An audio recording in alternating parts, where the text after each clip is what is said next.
Friends, good evening and a very warm welcome to the Beckly Lecture 2024. A warm welcome to the full room here in Leeds and also to the over 100 people who've registered to join us online on the live stream. A warm welcome to you as well, including, I know, some places where people are gathering as an event to watch this lecture. So we're really excited to have you with us in whatever form you are joining us. My name is Simeon Mitchell. I joined the Methodist Connectional team in January as the team leader of the Joint Public Issues team, having worked as part of JPIT for the previous 6 years. But I'm very excited to be introducing my first Beckly Lecture this evening. So some of you will know the history of the Beckly Lectures better than I do, but my understanding is that the Beckly is one of the annual lectures of the Methodist Conference.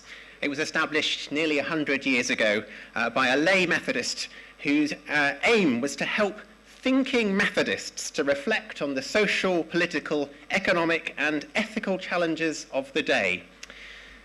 Whether or not you consider yourself to be thinking or a Methodist, you are very welcome here this evening. But there is no doubt that the subject of tonight's lecture is indeed one of the challenges of our day. With poverty in the UK increasing and deepening at alarming rates, and with the general election just around the corner, where that fact has barely figured in the national political debate, surely there is no more important issue for us right now. What would it take to end poverty in the UK? Building connections, breaking chains and making food bank history is the theme and the topic of this lecture. And I'm delighted to introduce Val and Emma, who are going to be sharing with us this evening. Val McKie has worked in management development and in conflict resolution, and is now a member of the Trussell Trust's Transforming Together team, using her skills and her experiences of being homeless and destitute at points in her life to advocate for action to tackle poverty, including very powerfully earlier on the floor of Methodist Conference. And Emma Revie is a lifelong campaigner for social justice. She's worked at Tearfund and she's led youth charities before becoming the Chief Executive Officer of the Trussell Trust in 2018. Please will you join me in welcoming them both. Thank you.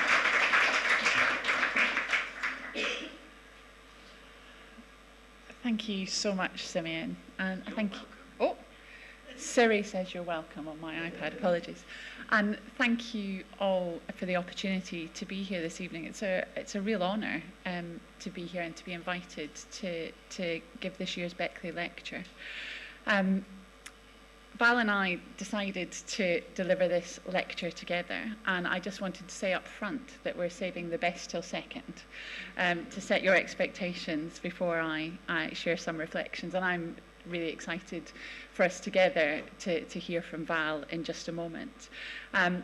As Simeon has said a little bit about what Val has been doing with Trussell Trust, but for me, I have had the privilege of working alongside Val for over a year now, and we've spoken together in a range of places, from the Houses of Parliament to touring the country, speaking to food banks in the Trussell Trust network at our rolling roadshows this year. And when we had the opportunity, were invited to speak here, we really jumped at the chance to do it together. And what a moment to be doing this at the beginning of a week where our general election is taking place.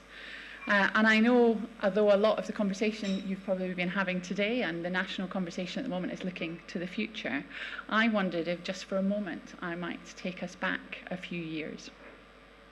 Back to the 1990s, when I was a student, and I became involved in a campaign called Jubilee 2000. Speaking to the right crowd tonight. You'll remember that this was an international coalition movement for the cancellation of unrepayable international debt for the world's most indebted countries. This was a really formative experience for me, being involved in that campaign. Rooted in my local church, I experienced for the first time the power of people standing together across the church, across the country, across the world, and uniting their voices to call for justice. Many of you will remember that chains were the defining symbol of the Jubilee 2000 campaign. They symbolised the way in which debt was entrapping and taking away the freedoms of the world's poorest countries.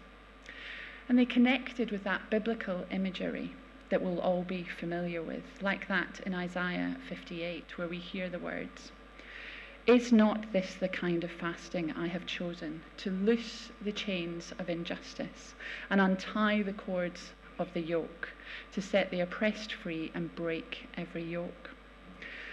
There's a brutality to that imagery of a chain that rightly reminds us of the damage that's done when justice is denied, when freedoms are taken away, and when power is abused.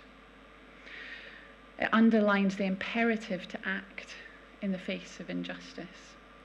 And yet, arguably, this symbol of the chain also took on another meaning during that campaign too.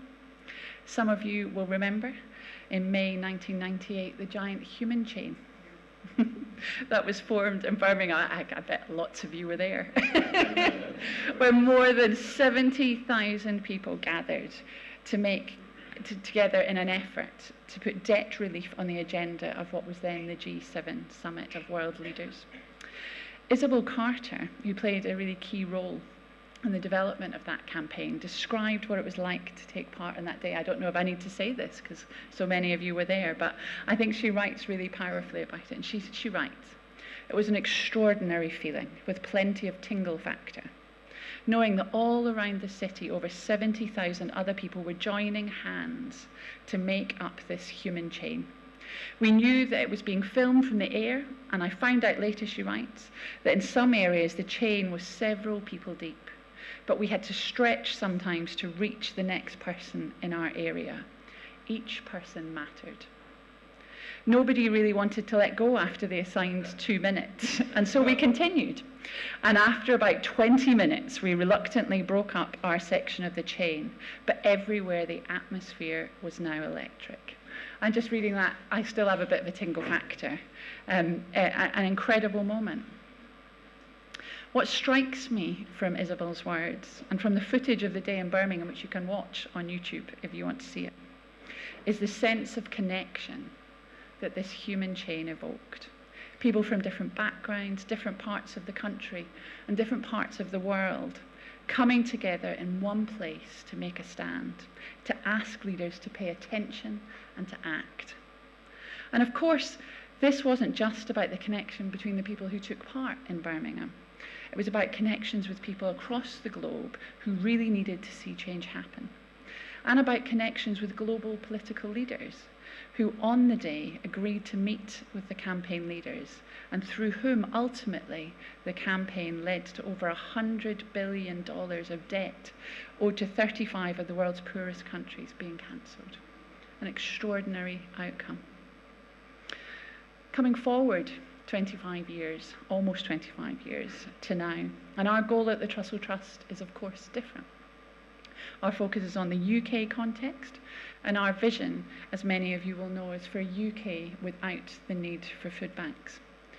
But the reason I begin with this look back in time is because I think as we consider this evening what it would look like to build a future in which food banks are no longer needed, we need to hold on to both elements of the symbolism of the Jubilee campaign. Ending the need for food banks requires us to break chains of injustice in our society, but it also requires us to build stronger, deeper, and wider connections with one another. In one of John Wesley's sermons, he wrote, "One great reason why the rich in general have so little sympathy for the poor is because they so seldom visit them. Hence it is that one part of the world does not know what the other suffers." And more than 200 years on, the sentiment behind these words remains so important.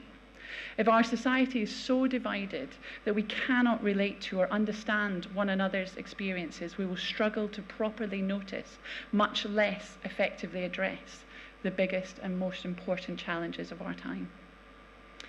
And we live in unusual times. We've never had more ways to communicate with or indeed travel to one another. And as the distances and speed with which we can do these things has increased, so too has our ability to curate our own worlds, to only interact with people like us, people who are convenient to us, amenable to us, and so on. Our worlds have at the same time become larger and smaller, more connected and yet more isolated. And this isn't just about who we meet, it's about whose voices and experiences we are hearing. In public debate, in the media, in policy-making deliberations, in our churches and in our communities. So over the next 10 minutes, I'd just like to share something about justice, something about relationships, and then finally something about voice. But first, I want to acknowledge that many of you in this room understand all three much more deeply than I ever will. For some of you, these things shape and mark your everyday. And just last year, the Methodist Church adopted the Justice Seeking Church Report. And the first on your list of priorities for justice is tackling inequality and poverty. And your principles for justice beautifully reflect this, the importance of justice and community. I just wanted to read 3 of them. God desires the flourishing of creation and human community within it. God consistently shows a bias for people experiencing poverty and those who are excluded. And God entrusts those in power with a special responsibility for upholding justice. These are profound statements, and they capture so much of the heritage that you hold as a church, as well as the hopes and ambitions that you have for the future. And so I'd like to celebrate these commitments and thank you for your thinking and your deliberation and your action in this space, and for the difference that makes in churches and communities across the country. And of course, that includes your involvement in food banks. We are so grateful for the support that Methodist churches across the country give. And I know that's just one of the many ways in which you express your commitments and convictions outlined in those principles. At the Trussell Trust, we're also very grateful to be partnering with you through the Let's End Poverty campaign. The Methodist Church has been pivotal in bringing this campaign into being, including through the work of JPIT. And we're delighted to have the opportunity to work collaboratively with a whole range of organisations and individuals in that campaign. And it's been particularly encouraging, as I look to the back of the hall here, to see the voices of people who have experienced poverty brought to the fore in this campaign. And the incredible work of the artist Stephen Martin, who I got to meet tonight. It's like meeting your heroes. And you see his incredible artwork around here, and you see how central that has been to the campaign as it tours around the country. So a couple of nuggets, and then I will pass to Val, who will take us forward. The first point is on justice. I'd like to start by taking us to Matthew's Gospel, where we see Jesus being described as his fulfillment of these words spoken by the prophet Isaiah. A bruised reed he will not break, and a smouldering wick he will not snuff out. These words speak of Jesus' tenderness, his empathy for those who are struggling, and his desire to see hope restored rather than extinguished. But the prophecy continues. Till he has brought justice through to victory, in his name the nations will put their hope. So it's this connection within just a few lines of scripture between compassion and justice. Jesus isn't just concerned to hold people in their suffering, though he is concerned with that. We also see an impetus towards transformation, towards wrongs being righted, towards justice prevailing. But at Trussell, what we see and hear through the stories and experiences of people who are having to come to our food banks each week is that that is not how our society is working at the moment. We're not giving bruised reeds the nurture and relief that they need to recover. Rather, we are making life extremely and increasingly difficult for people who have the very least. 75% of people referred to food banks in our network say that they or a member of their household are disabled.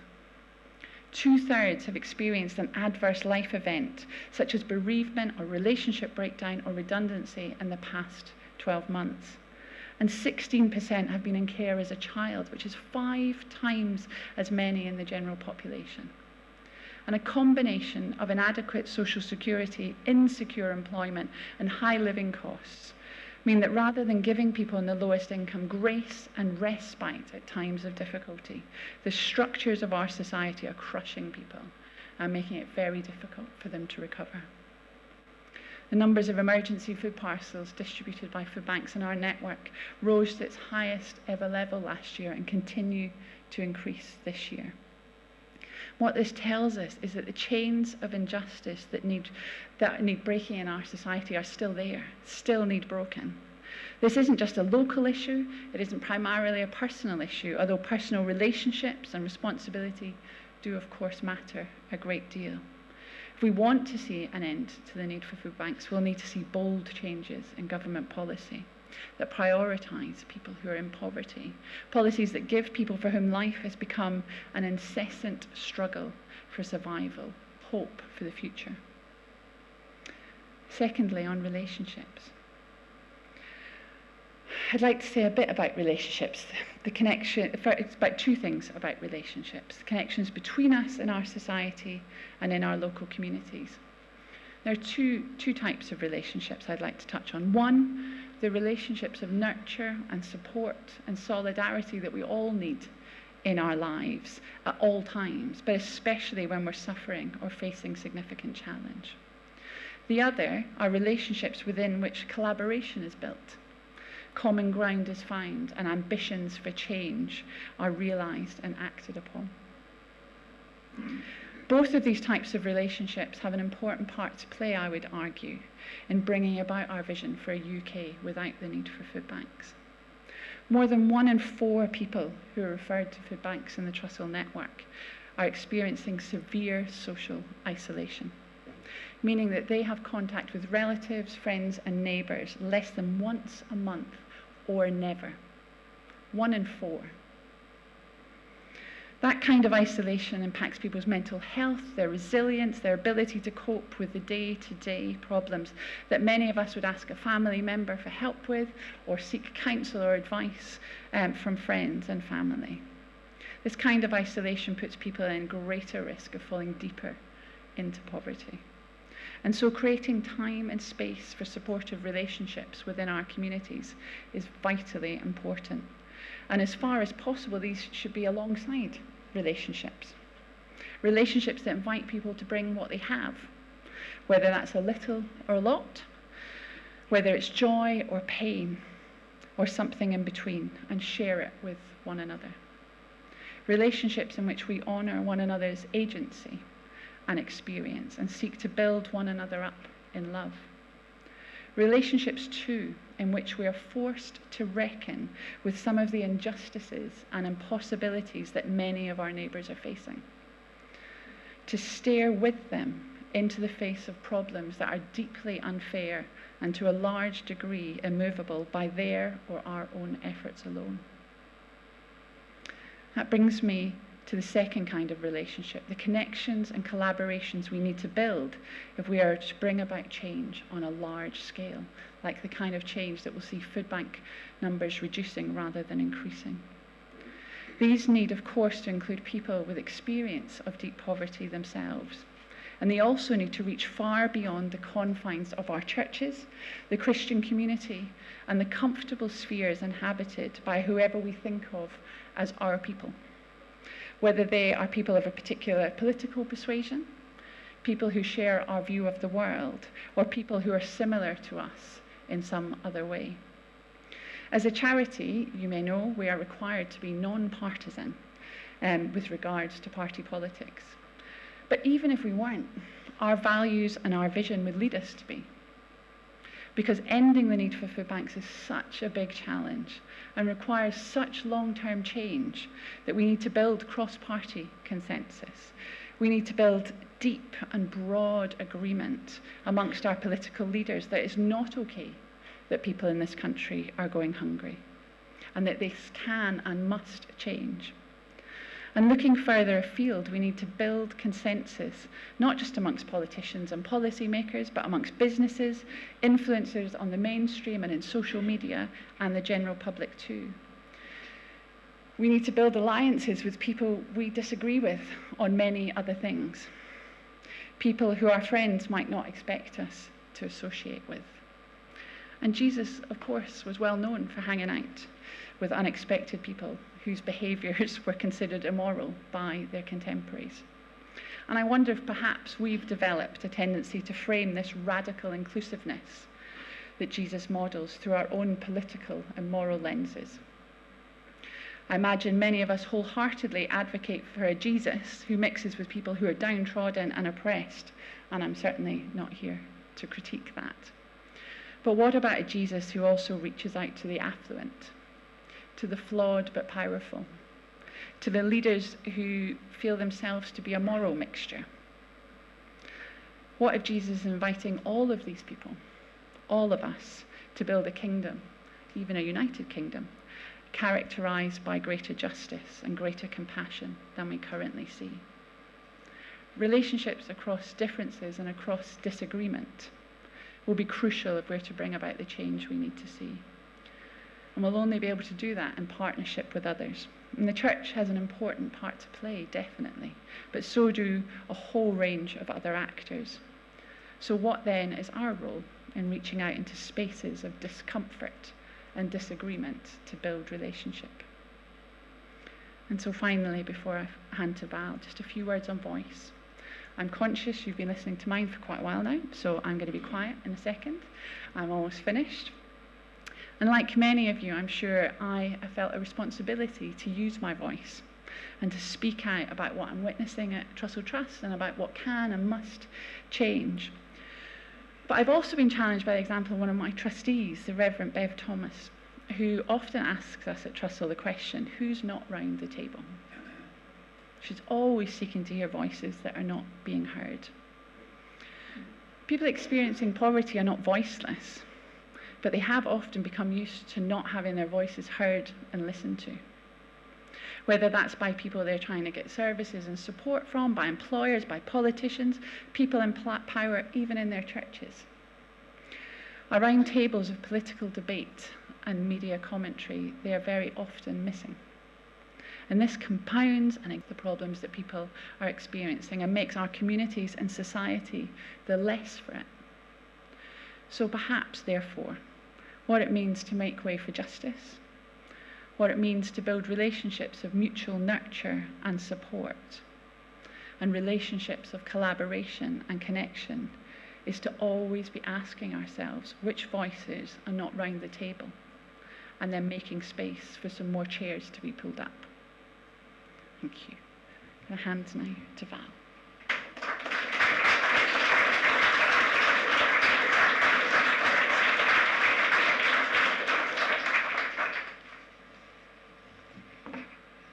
Thank you so much, Emma, and thank you, Simeon, for inviting me here today, and hello to our audience online.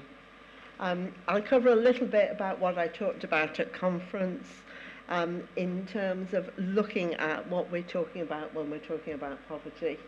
And I think, as I mentioned in conference, this is not just poverty in terms of not having enough of a resource. It's poverty of spirit. It's poverty of faith.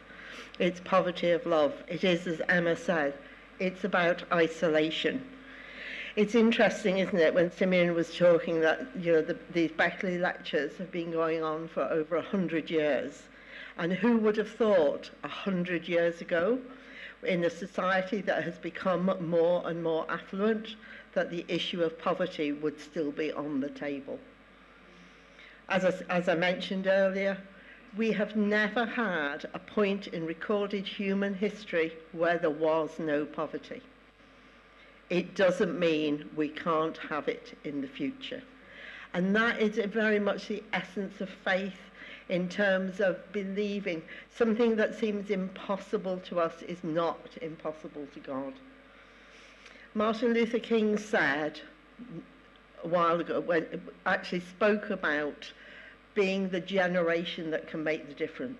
We can be that generation that makes the difference. And when I say generation, I mean all of us alive at this moment in time, young or old. Because I don't know about you, but I don't remember the day I grew up. I don't remember waking up and going, I'm an adult today. Right?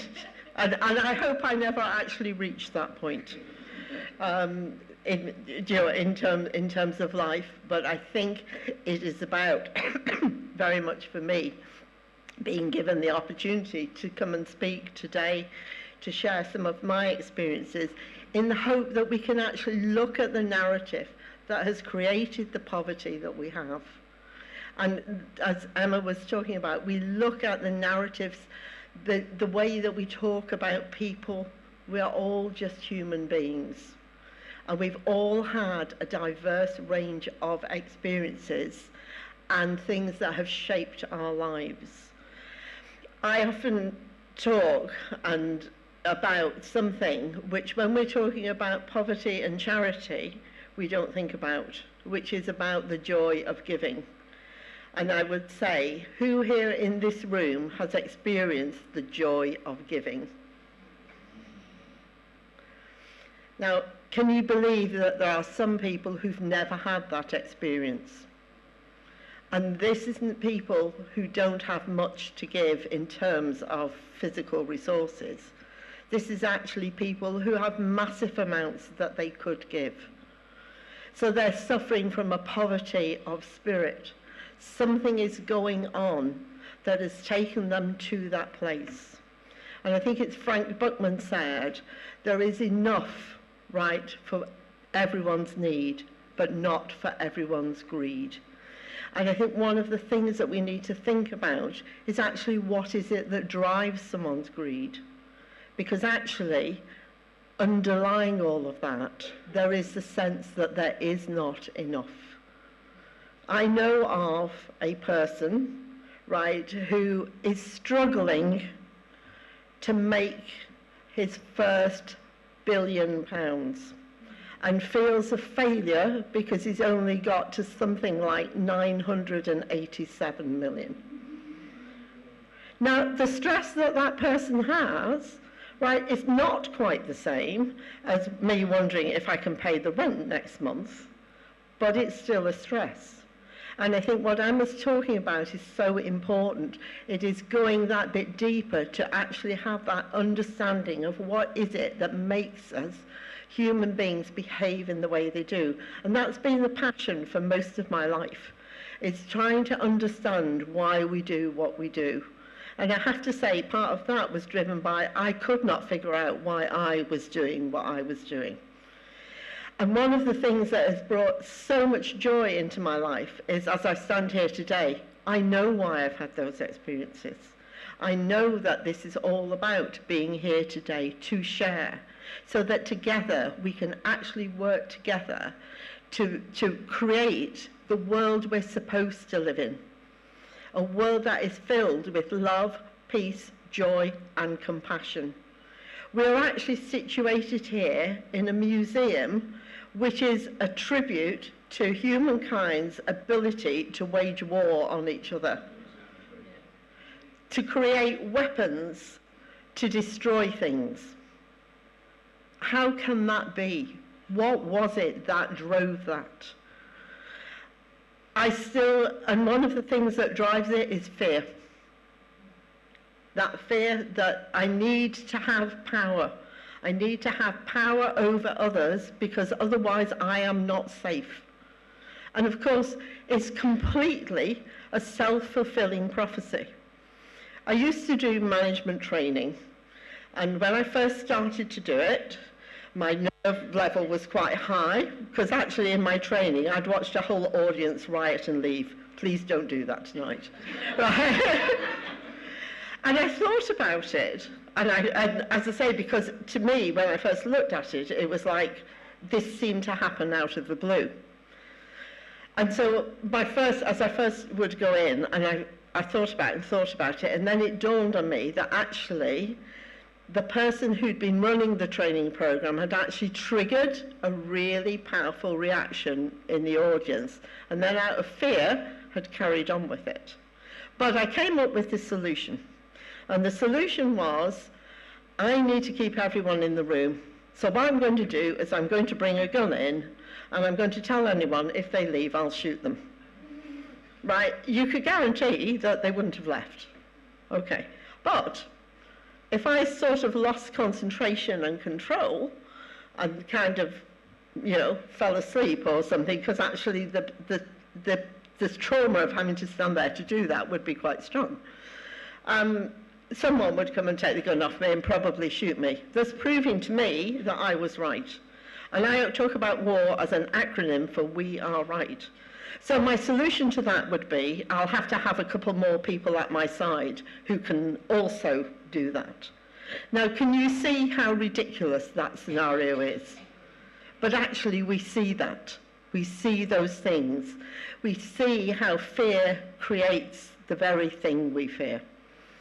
And I think when we talk about greed, I just want us to think about, if there's an announcement, which there won't be, that there's going to be a shortage of bananas tomorrow, right? Trust me, by Friday there will be. Right. Now, we all know that common sense says don't do it, but we will. Very many, vast majority of people will. And it's the conditions, and this is what I talk about. We've created a climate that brings out the worst in people rather than the best in people. I think we're lucky, as I said earlier. We are one step ahead because we have faith.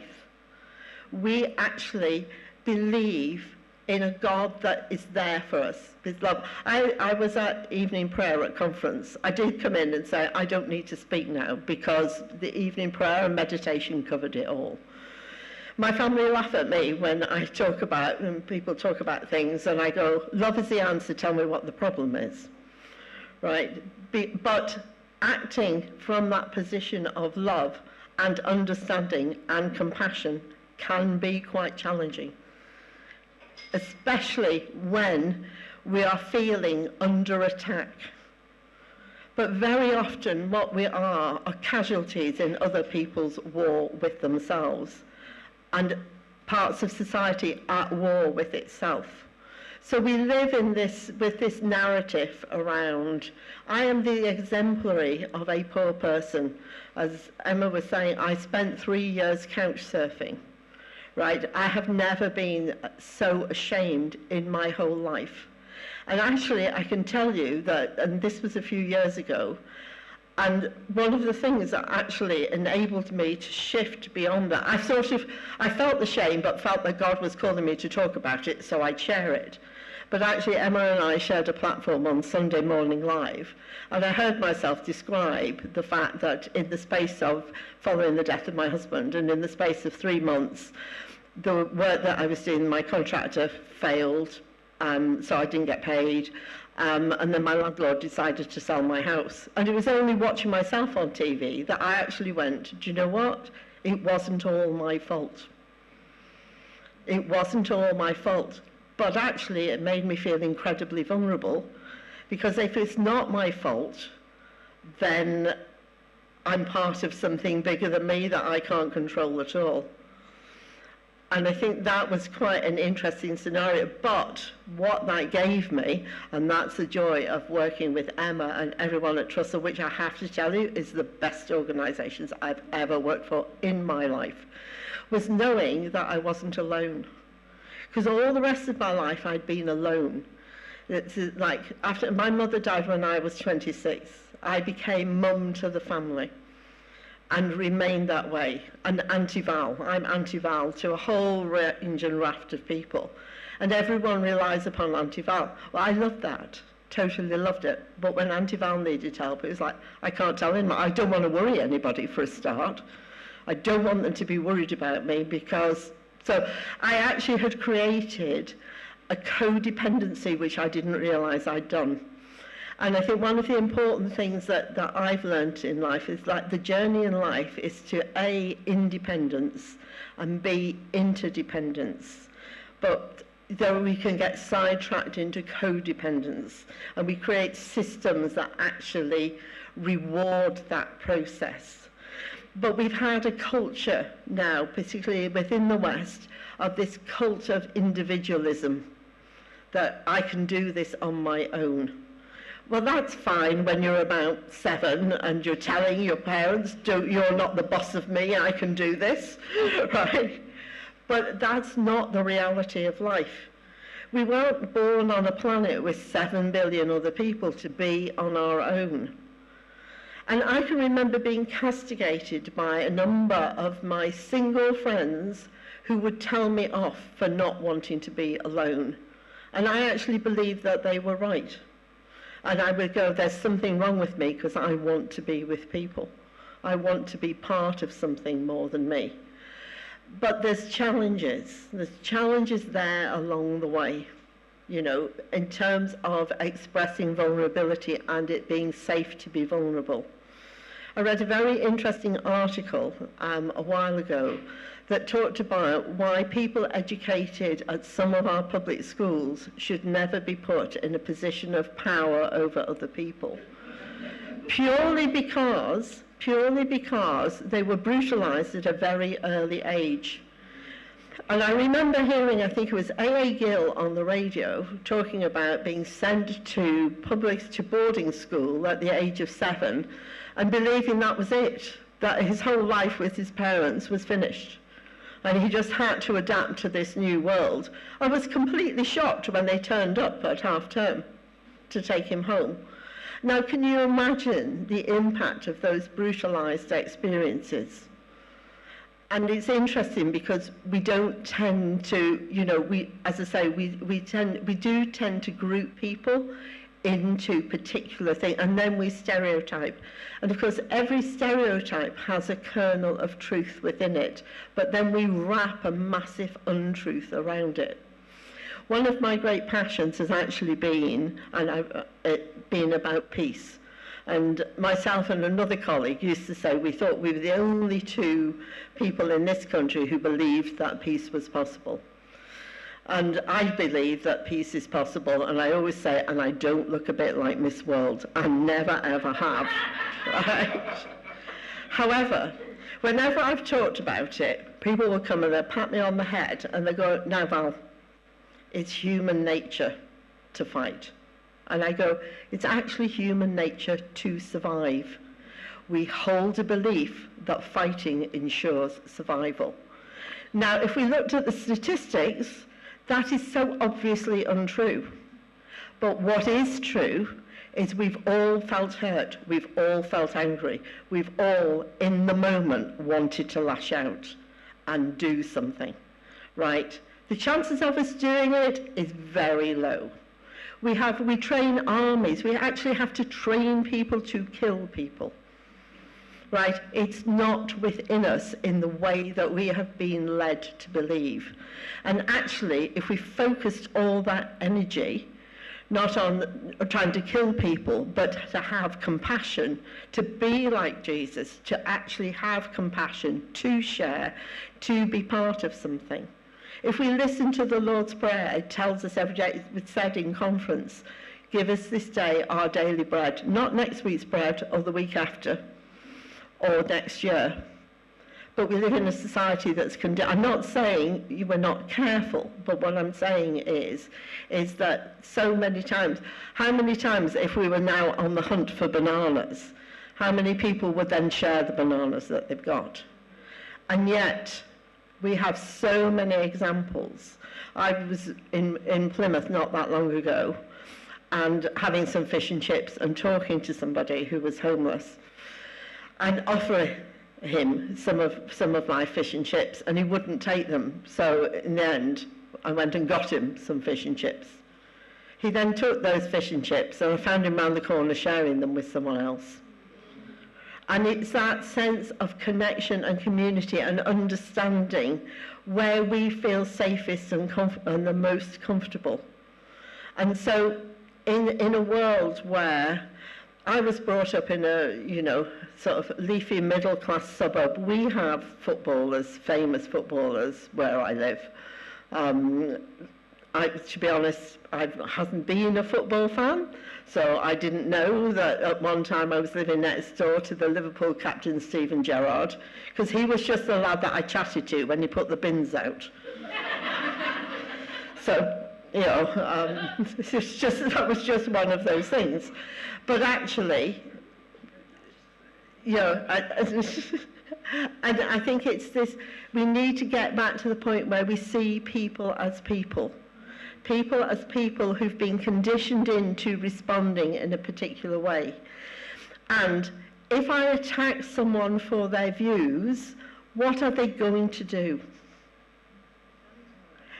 They're going to defend that view, because it didn't just come from nowhere.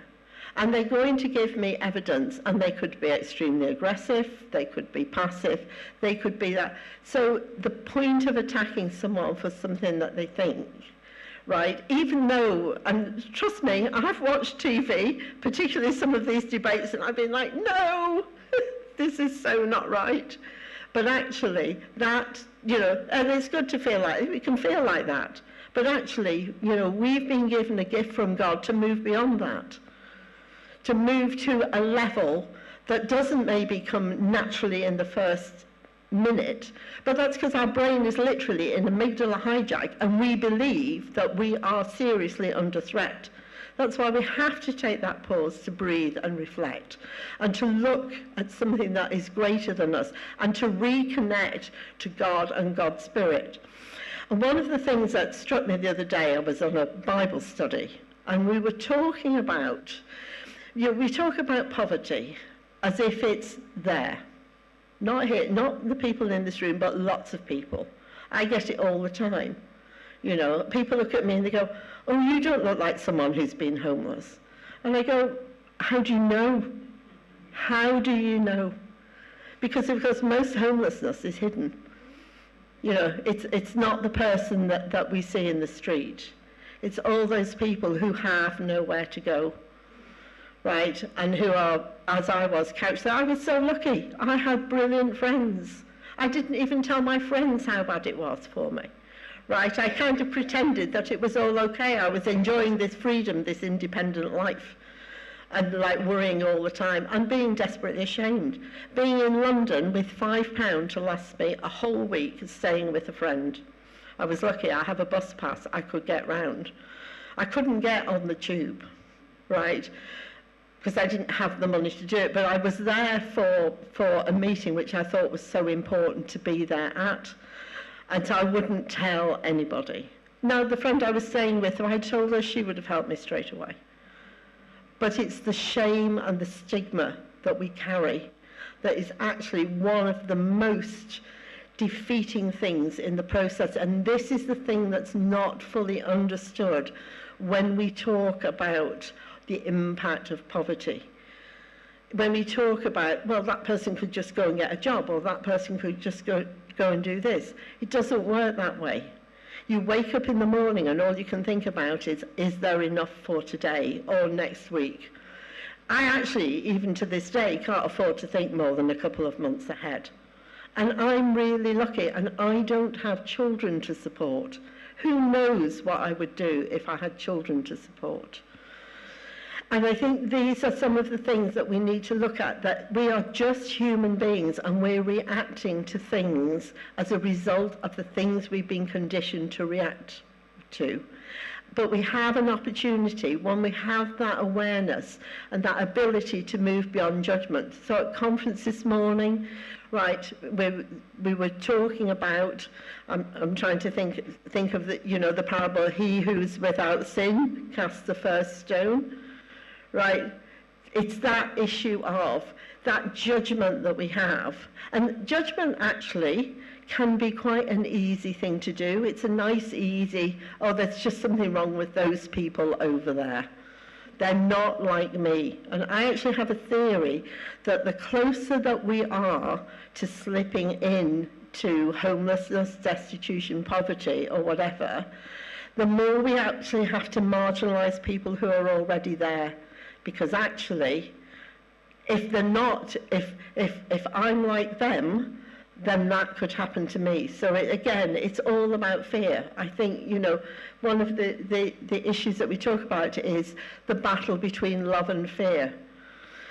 But what we know is, right, and this is so important, you know, if we see fear as darkness, we know that the light of one candle dispels that darkness.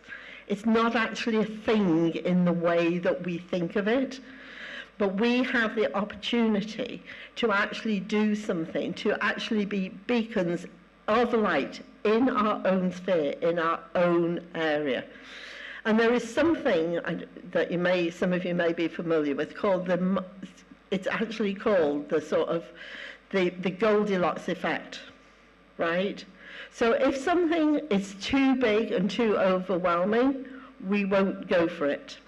We can't, it's too big. So ending poverty can feel like a huge goal, and as I say, it's never happened before, right?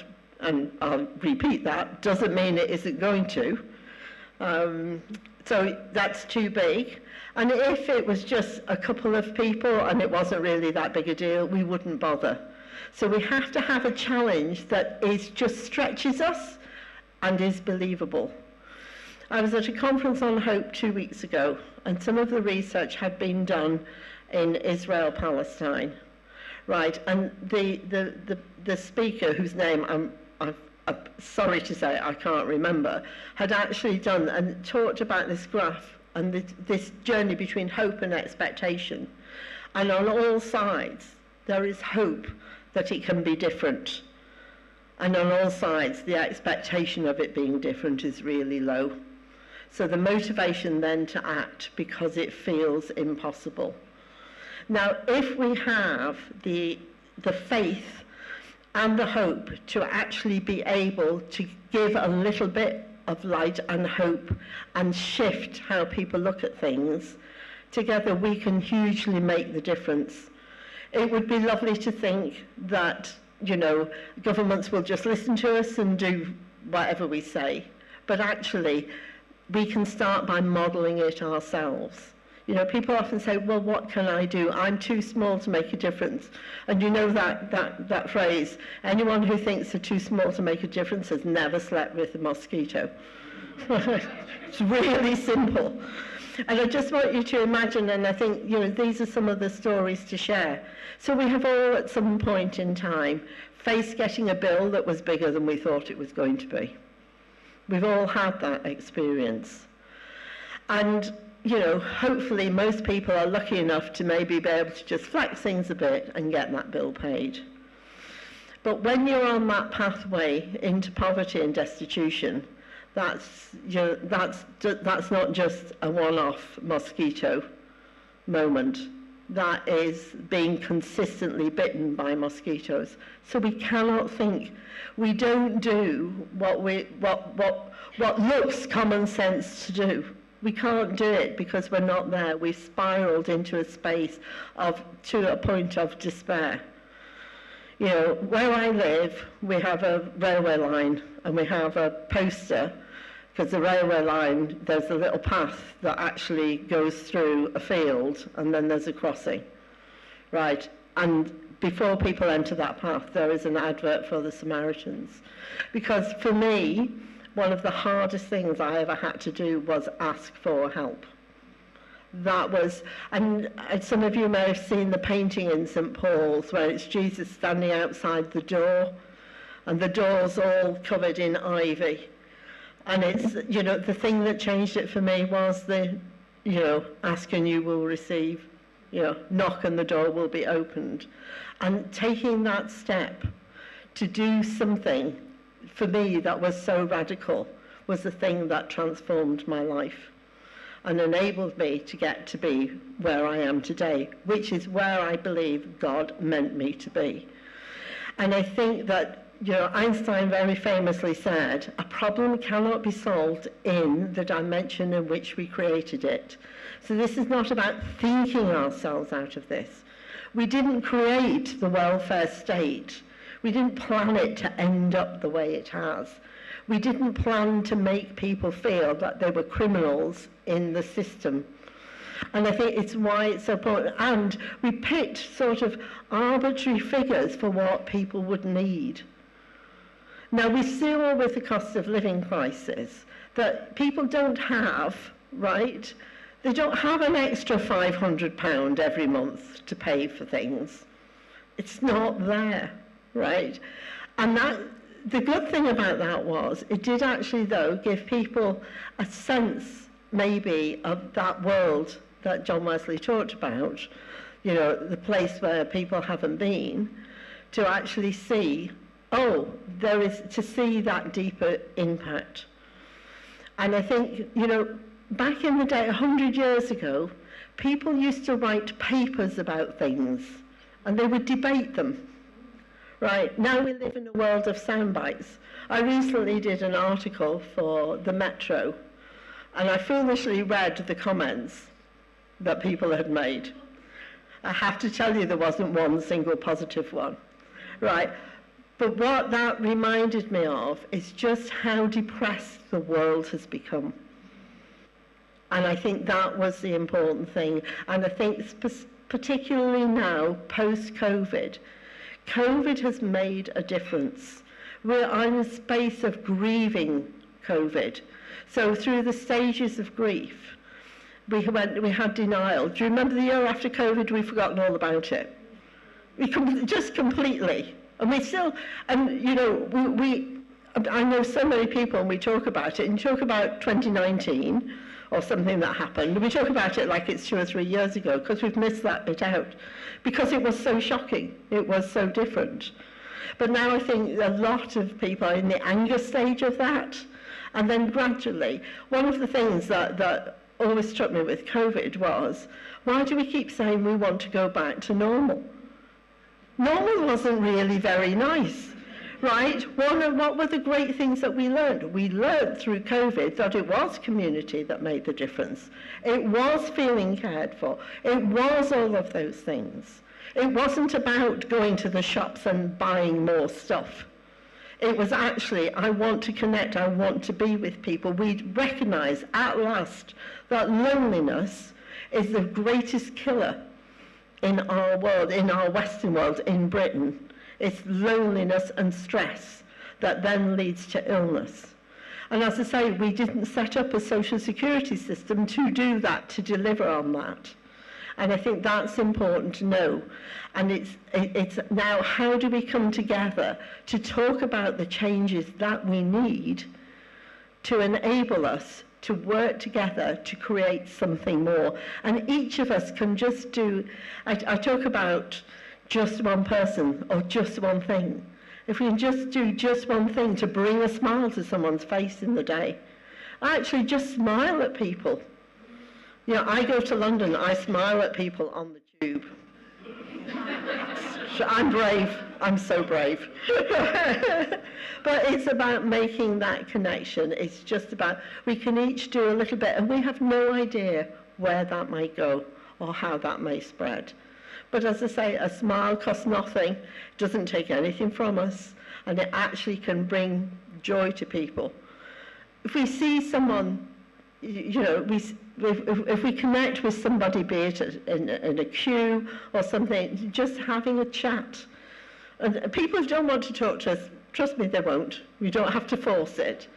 But so often, people we just want that little bit of connection, of something. And I think that, you know, leadership, we talk about leadership is going where no one's ever been and leaving a trail for others to follow. So we've got so many wonderful opportunities to actually be able to share with people the joy of giving, to look at people and go, not criticize and condemn them, but just, isn't that sad? Because you cannot put a value on the joy of giving. You can't put a value on what it means to bring a smile to someone's face in that moment. That doesn't have a financial value. As I've said before, there is more than enough resources in the world for us all. And we need to kind of find a way to actually take that, believe that, and share that. And I'll finish with a quote from Susanna Wesley. Right, who says there are two things to do with the gospel. Number one, believe it, and number two, behave it. Thank you very much.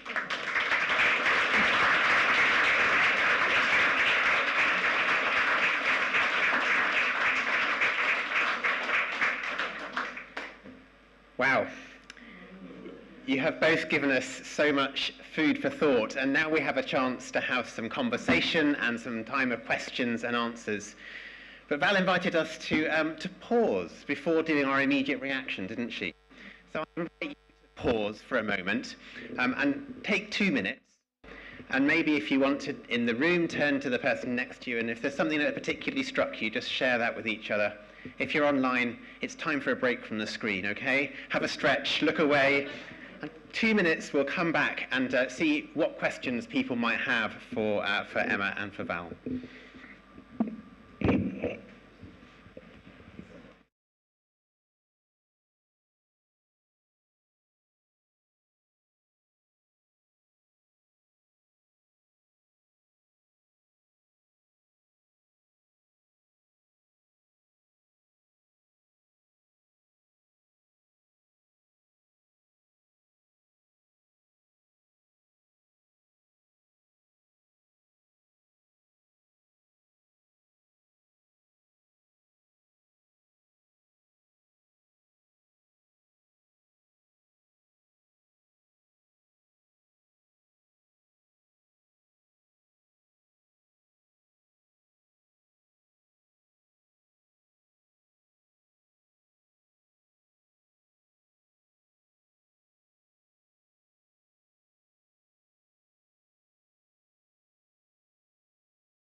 If we come back together again now, for those who are online, if you have questions, then do put them into the chat or the comments function of the live stream, and they will get fed through here, and I will feed them in and share them from the front. If you're in the room, then Paul at the back has a microphone so that you will be heard if you have a question. So let's see if there's a question in the room first.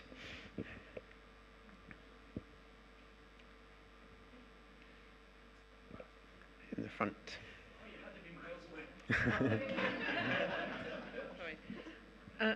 I think as people active in the church and people who've been involved in justice issues, I think we tend to forget that quite a lot of our congregation, and this is going to sound judgmental now, don't understand benefit systems, don't understand sanctions, don't understand things like that you've got to have a mobile phone to be able to claim benefits almost. And I think my question is, how do we get people to do what John Wesley was saying and actually see what's on their doorsteps or in the porches and not be judgmental?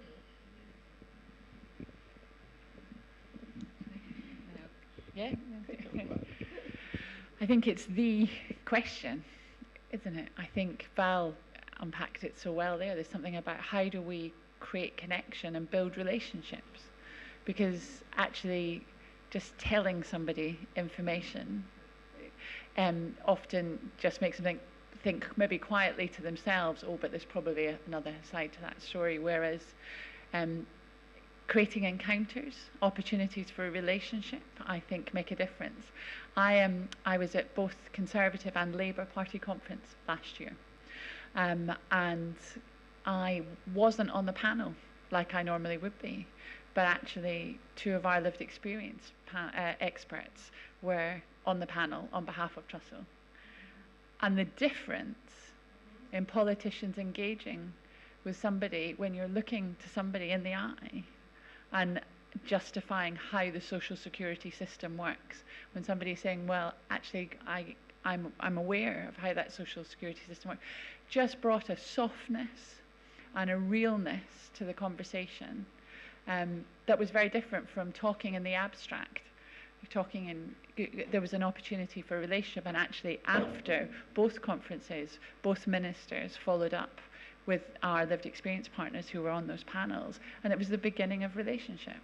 So I think, probably in short, creating opportunities for a relationship often is more powerful than anything we might say. Don't know what you think. Yeah, I think one of the things is actually when people are sharing their views on something, is to actually, it's almost to beam God's love to them, and not try, and I know that this has been a theme through conference, not try to fix things, but actually, I learnt this, I have to say, this technique a long time ago, when people was actually dealing with a boss who was very good at telling me any idea I had was rubbish, and then a few weeks later actually implementing it. So it was actually great because I figured out how to get things done in a way that it was. But there were times when things would happen and I would think, that's really not a good idea.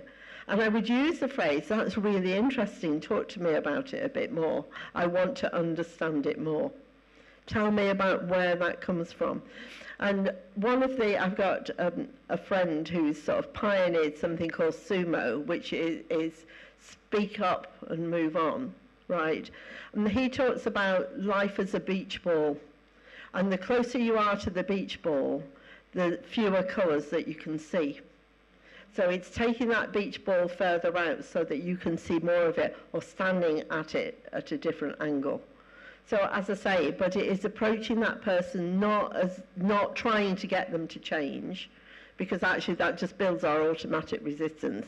But tell me more about it. Tell me what you think that people should do. And it's a longer and slower process. Thank you. We've got a question from online from Paul King in Chesterfield asking, what do you think would be necessary in our society to eliminate gross need? What would be necessary? And if I could say to Emma, as in all things, copy Val and put the microphone closer to your mouth. Amazing. Thank you, Paul. Paul is one of my trustees. I must do as Paul is asking.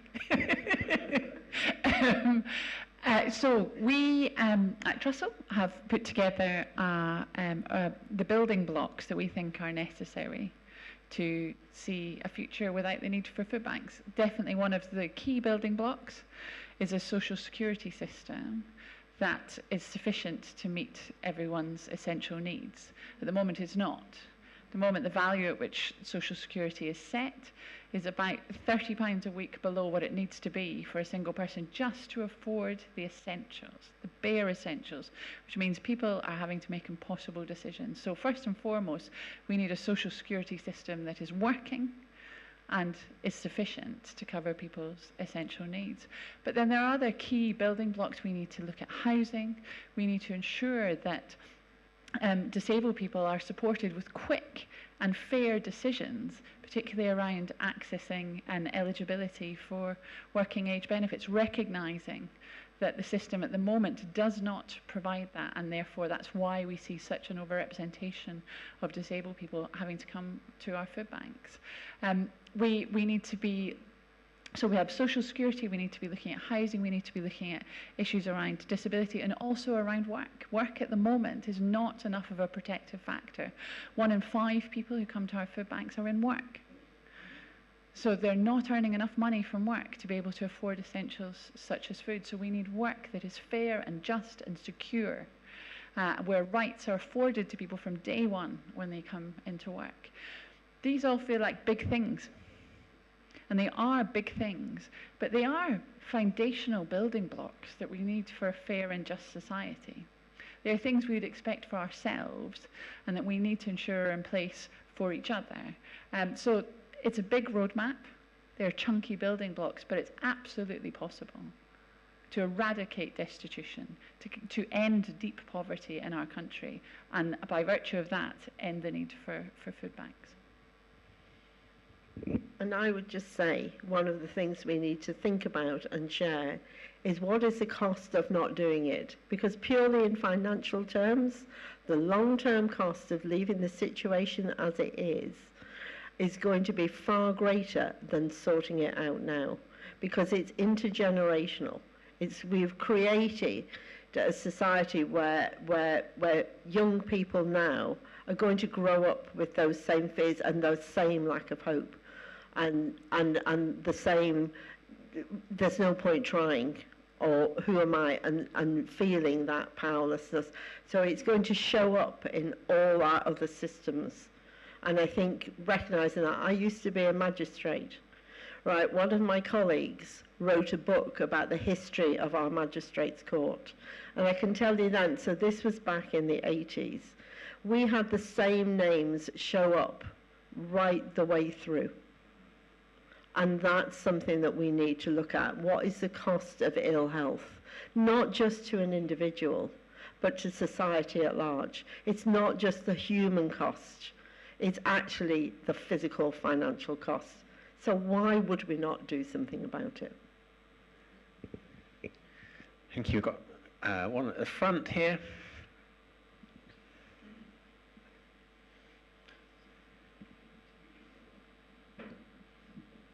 You've talked about the language of otherness, but also about how churches build relationships with people experiencing poverty.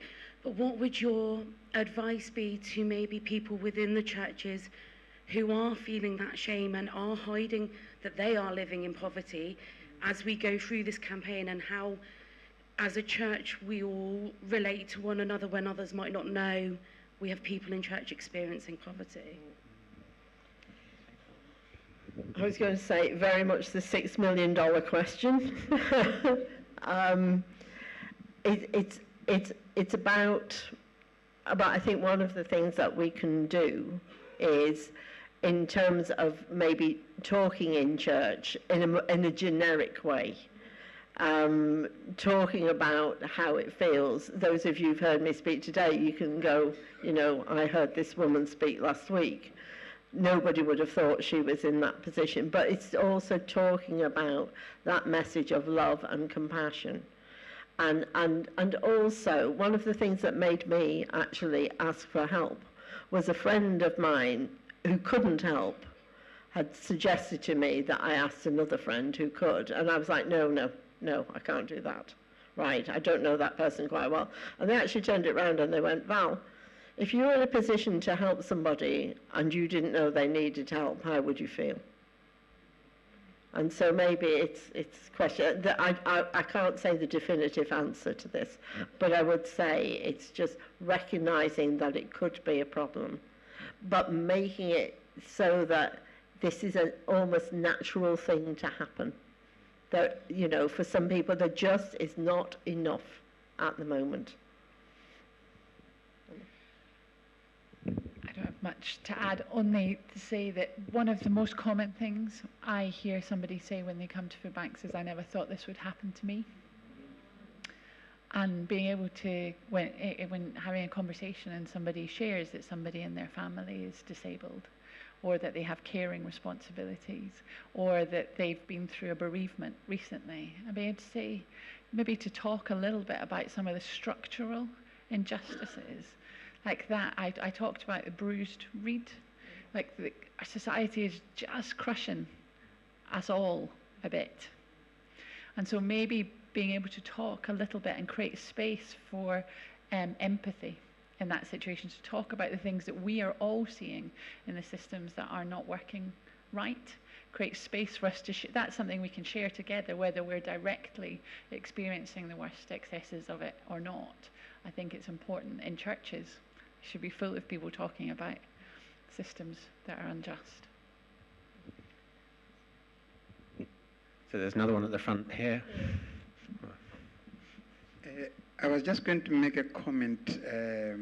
I understand there's enough for everybody, And sometimes I don't know how to articulate it. We have no resources, and we will listen to our politicians to see if they can help and put even the social services to work. And I've just been reflecting, when we do things for children, the Red Nose Day and whatever, thinking locally, we raise millions that are more than our population here. So us as churches and those who lobby, is there something we can do differently to make sure we could raise resources in that case to alleviate the poverty or the injustices around ourselves? Because we seem to talk and notice things are unfair.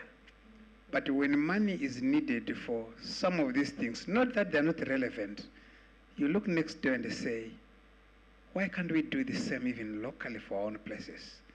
And as I've been here for the conference, the number of empty buildings I've been noticing when I'm moving around is very concerning.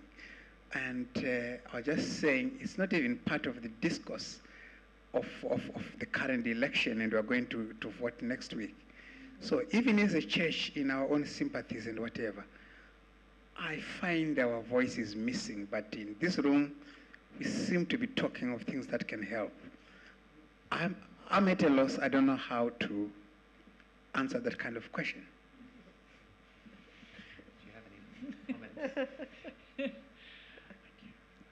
Do you have any comments? I think it's around just do the next best step. You know, because as I say, I don't know, things happen and things come at a time, and it's just having that faith to just do one thing, the next step, something that we think might, and that might just be share it as you shared now, your thoughts on it, and seeing if anyone else has the answer. And I think it's when we come together and we unlock our creativity, that's when answers come. And that's what I'm saying about the Einstein quote. It's not sort of logical thinking that will get us there. It's tapping into our soul and spirit. I was only going to add, but do you want to take another question? Is that what you're thinking? I was just going to take one from online first before we go to another one in the room.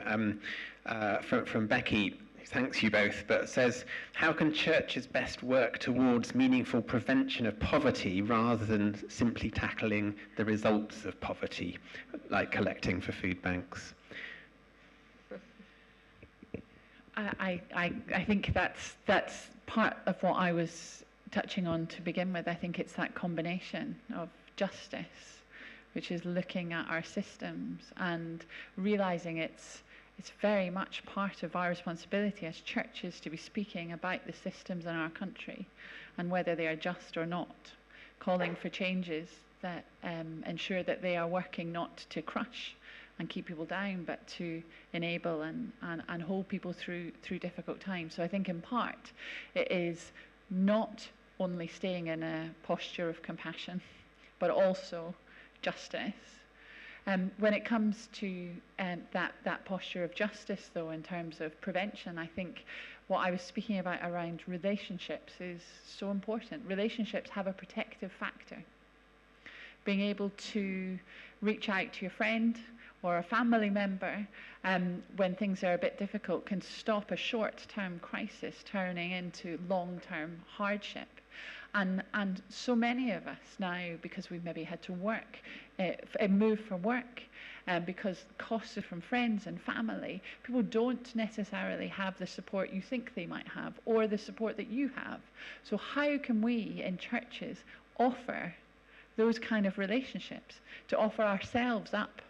And that's not a relationship, that's a two-way relationship, which means we have to give of ourselves and also receive from others in our community. And I think the church is really uniquely placed on both of those fronts to speak about justice, to call for justice in our society, but also to offer something incredible through relationships and community that has a protective factor, and I think can often be a huge preventative factor when people are going through difficult times. I do think that it is very much about being able to share and talk about things. I have this great sort of phrase that if we only talk to ourselves, we'll always get the same answer. It is actually about sharing with each other. And then someone else can say, it's okay. Or, because one of the difficulties we have is how cruel we can be to ourselves. You know, we would not treat and say to our best friends some of the things that we'll say to ourselves about our failings.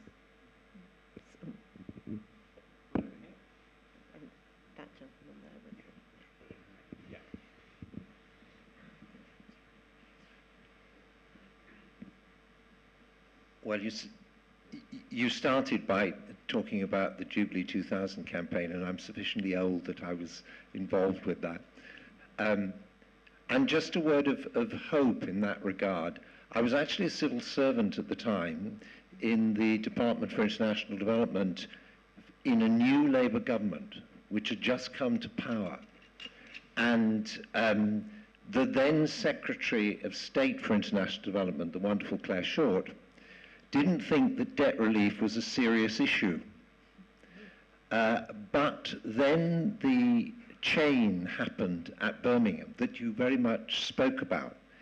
And she was invited to go to that chain and talk at a couple of chapels that were opened as part of the, you know, they had events. And she came back convinced. And the instruction came down to my department that we were to develop a new debt relief policy with the aim of eliminating world poverty. And honestly, she went to Birmingham without that in mind. Wow. That's so encouraging. Yeah. And it was a new Labour government. Noted. Paul is one at the front in the middle here, waiting a while. My question is related to that. Of all the manifestos out for this coming Thursday, have you spotted anything that encourages you to think that any party elected to government will do something about fairness and justice? You had to look in the small print. So there were references. We together with Joseph Rowntree Foundation and many other charities have been petitioning government for an essentials guarantee so that social security is set at a level that at least covers the essentials. We saw that in 4 of the smaller parties' manifestos in some form, either explicitly called as an essentials guarantee or something even better, so beyond an essentials guarantee. We saw in the Labour Party manifesto a commitment to a future where the mass distribution of emergency food aid was ended, calling food bank use a moral scar on our country. There wasn't too much detail around how, but it was mentioned there, and there was mention of destitution and tackling child poverty in there, and across all of the manifestos there was points around housing, particularly, which we know is one of those building blocks that we spoke about. So there are threads across all of the manifestos that spoke to some of the issues, but I think you'll have observed alongside me that absent from much of the political debate over the last few weeks has been detail on how we will tackle these issues, whatever government comes into power. And that's where we have the power to change the political discourse. And it's not something that will stop on Thursday, irrespective of which party takes power. It's something that continues on in those first 100 days, continues on over these next 5 years. We have to raise our voices and call our elected officials to account. We've been encouraged that many of the prospective parliamentary candidates have seen our pledge, which is around a social security that protects people from being able to afford allowing people to be able to afford the essentials. So there has been, across different parties, candidates showing a willingness to sign that pledge. We can keep up that pressure. We are electing our officials. We need to hold that power in our hands and use it to bring about change.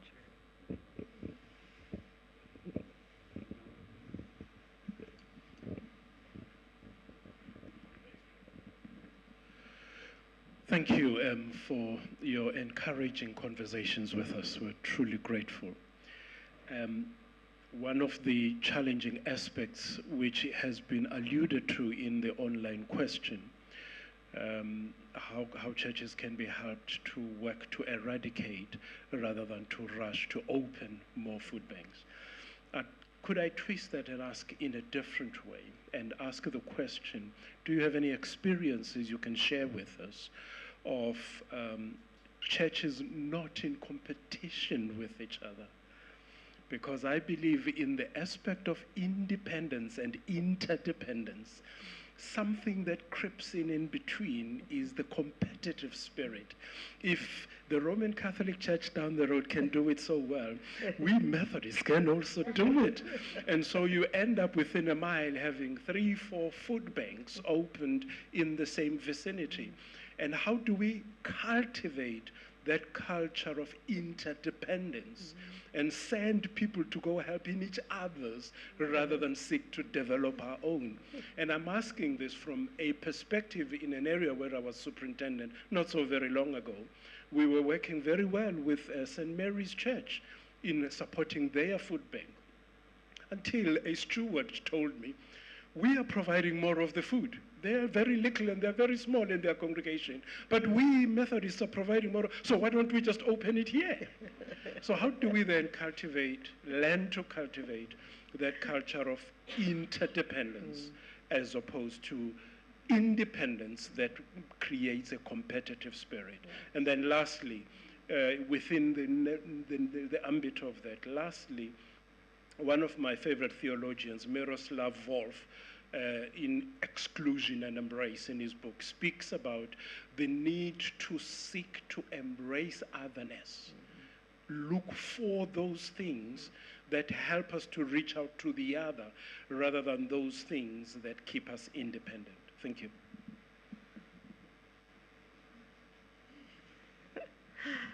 I think one of the, and I really don't have the answer to this, but I would say it's holding that compelling vision of us being together. And then actually when you've got a comment like that, or well, we're doing more, right? It's to kind of go, isn't that great? And others can model this. How do we share our ability to do more with others as opposed to, let me just take that and become my own little silo? And yeah, I absolutely get what you're saying and see that. And again, it goes back to that need that people perceive that they have to be valued in some ways. So it is around how do we get people to feel valued? How do we value them even with their different opinions, but how do we also hold that vision in line that the more we do together, the bigger the impact is. Can I just share a small encouragement, though? Because I think, obviously, those kind of conversations happen everywhere, I imagine. But also, like, we have 1,400 food bank centres across our network that are, in most cases, supported by multiple churches together in an area. It renewed something in my faith coming to work for Trussell.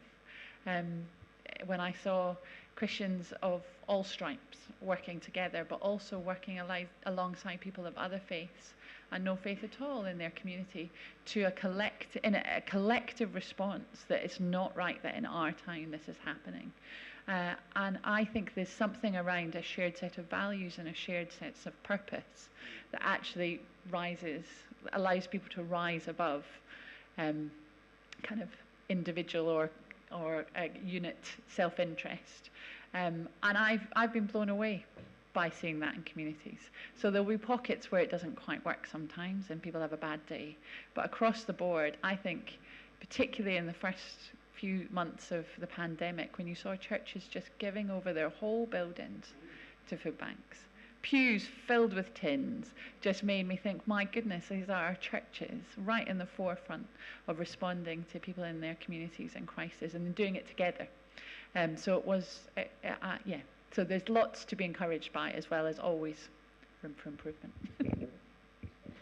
I think we've got time for one more question. Rebecca's been waiting for a long time, so you have the final question, Rebecca, before we have to wind up. Thank you. I was sort of in two minds whether to talk about this, but I thought it's an important point that hasn't really been sort of mentioned before. So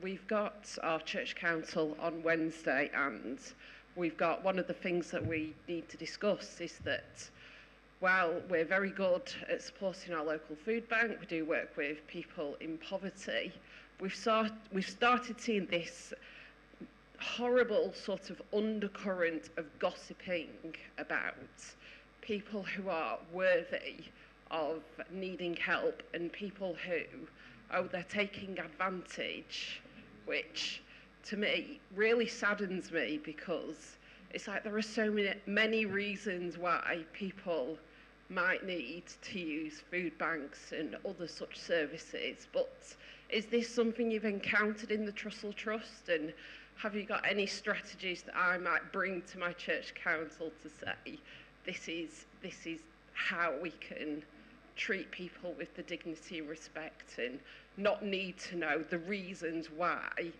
a food bank for them is essential?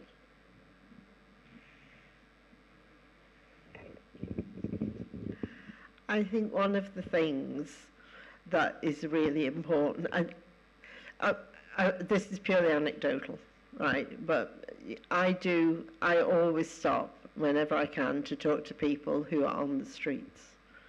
And I have people say to me, and like in the place where I live, oh, that person, is just doing that. They don't need to be doing that. When I say to people, well, I tell you what, if you're that desperate, sit down and beg for money and see how that feels, right? So that it's something around that, what that feels like. It is talking about that sense of shame and going. But also talking about how easy it is to make a judgment. And why do we need to make the judgment? What is it that we're actually afraid of? And so maybe talk to people about what are they afraid of. And of course, there are things which are, for a lot of people don't like to be made a fool of. People don't like to be conned. And it's that sense of that. But it's also around who knows why. But to be able to take that step to do it, something has happened. Desperation has set in. This is not a choice that people make. Val and I know Natalie, who is another one of our lived experience partners and now works for Trussell as well. And she answered a question like that at one of our roadshows from a food bank volunteer. And she said, what I'd say is, for whom is it a prize to get a food parcel? And I think our food banks are incredible and our volunteers are incredible.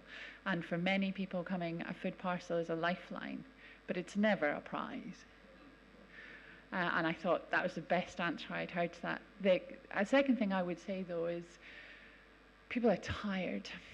So people who've been volunteering in food banks, who've been on the front line during the pandemic, during the cost of living crisis, and what I don't encounter that a lot, but when I do encounter it, I sometimes think people are very tired.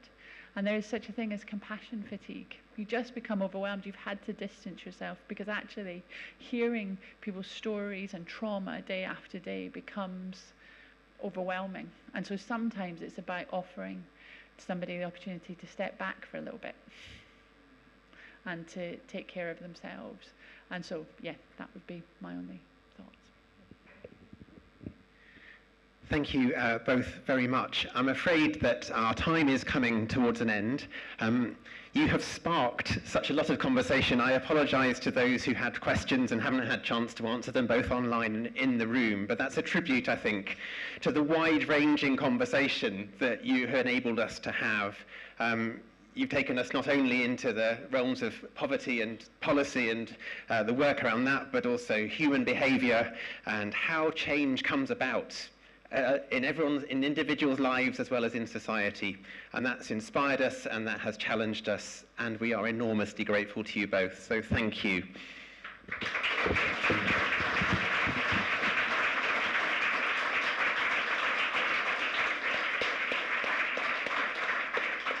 Just a couple of announcements before we wrap up. The first is to say this event has been brought to you by the Joint Public Issues team, JPIT. If you don't know what we do, what we're about, then do visit our website at jpit.uk and sign up for our newsletter and find out about the resources that we offer. Secondly, if you're interested in digging deeper into some of the realities of poverty in the UK, then we do recommend a course that we were part of producing called the Act on Poverty course, along with colleagues at the Trussell Trust and friends at Christian Aid, looks at poverty in the UK and globally, and is a really good starting point for your church to have conversations about some of the issues that we've been thinking about this evening. So the Act on Poverty course. Thirdly, Let's End Poverty has been talked about. That is our movement, our campaign, which is seeking to build the public and the political will to end poverty in the UK. And it's not too late to take action in relation to the general election. There's a tool on the Let's End Poverty website where you can send an email to your candidates this evening, and they will see it before polling day and hopefully have a chance to respond to you too. So do go to letsendpoverty.co.uk, and there's other actions you can take there as well. Fourth, Trussell Trust has some brilliant church engagement resources, and there are some examples of those on the table at the back. So if you're in the room, go and have a look at those before you leave. If you're online, then go to trusselltrust.org and you'll find them under church resources. And the final thing to say is we mentioned the portrait exhibition, which is here in the room. So don't rush away. Do have a chance to look at that for those of you who are in Leeds. And if you're online, you will get a chance to see those portraits at the end of the lecture as well. So don't rush away. And we're very grateful that Stephen Martin, who's the painter of those wonderful portraits, is with us in Leeds tonight. So let's give him a round of applause too, shall we?